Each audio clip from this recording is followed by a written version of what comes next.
So next is dimensions of business environment. Dimensions वही है जो अभी हमने इसमें कैरेक्टरिस्टिक्स में पढ़े थे कि कुछ अलग अलग कंपोनेंट्स होते हैं, तो कौन से 5 कंपोनेंट्स हैं हम उनके बारे में पढ़ेंगे।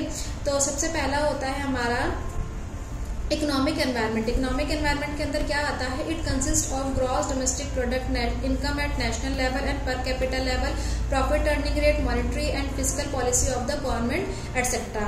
ये सारे के सारे पॉइंट्स की ये ग्रॉस डोमेस्टिक प्रोडक्ट क्या होता है, नेशनल लेवल क्या होता है, ये सब कुछ आप इकोनॉमिक्स में पढ़ रहे होंगे, या फिर जब हम इकोनॉमिक्स पढ़ेंगे तो हम तब भी पढ़ेंगे।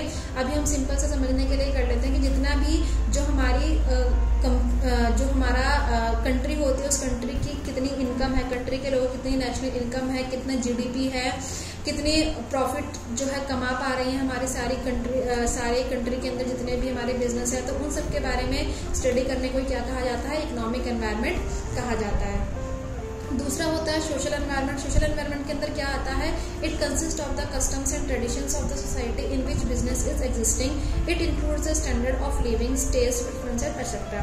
तो सोशल एनवायरनमेंट के अंदर क्या आ गया, it consist of customs and traditions of the society, यानी कि जिस भी एरिया में हमारा बिजनेस एग्जिस्ट कर रहा है उसके आसपास के लोगों का क्या कस्टम्स है, क्या ट्रेडिशंस है, ये सब कुछ चीजें हम स्टडी किसके अंदर करते हैं, सोशल एनवायरनमेंट के अंदर करते हैं। इसके अंदर हम और डिटेल में स्टडी करते हैं तो हम क्या पढ़ते हैं कि वो किस तरीके से उनका स्टैंडर्ड ऑफ लिविंग है, वो क्या उनका कैसा टेस्ट है और क्या उनकी प्रेफरेंसेस होती हैं। क्योंकि अगर हम इन सब चीजों के बारे में स्टडी करेंगे, जो हमारा कस्टमर है वो तो हमारा सोशल एनवायरनमेंट के अंदर ही है, तो अगर हमने इन सब चीजों को स्टडी कर लिया तो हम ये बता सकते हैं कि हमारे कस्टमर को किस प्रोडक्ट की नीड है और क्या हमें उसे प्रोवाइड करवाना है। थर्ड है पॉलिटिकल एनवायरनमेंट। पॉलिटिकल एनवायरनमेंट क्या होता है, it constitutes all the factors related to government affairs such as type of government, power, attitude of government toward different groups of society etcetera. अब ये तो नाम से पता लग रहा है पॉलिटिकल एनवायरनमेंट, तो पॉलिटिकल एनवायरनमेंट के अंदर वो सारे फैक्टर्स आ जाएंगे जो कि किससे रिलेटेड हो रहे हैं, गवर्नमेंट से रिलेटेड है।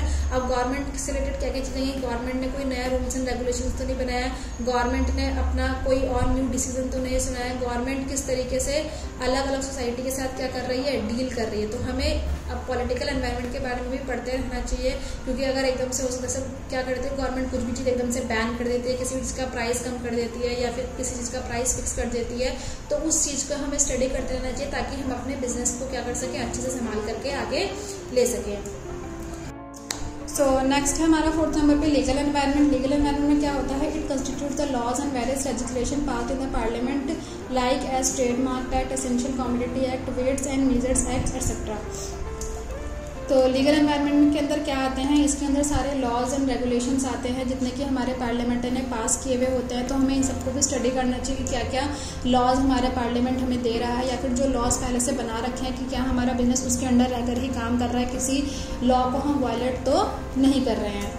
फिर 5th नंबर पे आता है हमारा टेक्नोलॉजिकल एनवायरनमेंट। टेक्नोलॉजिकल एनवायरनमेंट क्या कहता है, it refers to changes taking place in the method of production, uses of equipments and machineries to improve the quality of product. Technological environment के अंदर हम ये चीज़ को स्टडी करते हैं कि जो हमारा किसी भी चीज़ को प्रोड्यूस करने का जो मेथड है, क्या मार्केट में कोई नया मेथड तो नहीं आया है, क्या कोई नई मशीन तो नहीं आई है, या कोई ऐसा नया इक्विपमेंट जो क्या हुआ हो, लॉन्च हुआ हो, तो क्या वो हम उसको यूज़ कर पा रहे हैं या नहीं कर पा रहे हैं। क्योंकि क्या होगा कि अगर वो इक्विपमेंट हमारे कंपटीटर यूज़ कर लेगा तो हो सकता है वो हमसे बेहतर प्रोडक्ट बनाएगा और कस्टमर जो है सारे के सारे उसके पास ट्रांसफ़र हो जाएंगे। तो इसीलिए हमें टेक्नोलॉजी के ऊपर भी पूरा स्टडी करते रहना चाहिए कि क्या नई टेक्नोलॉजी मार्केट में आ रही है।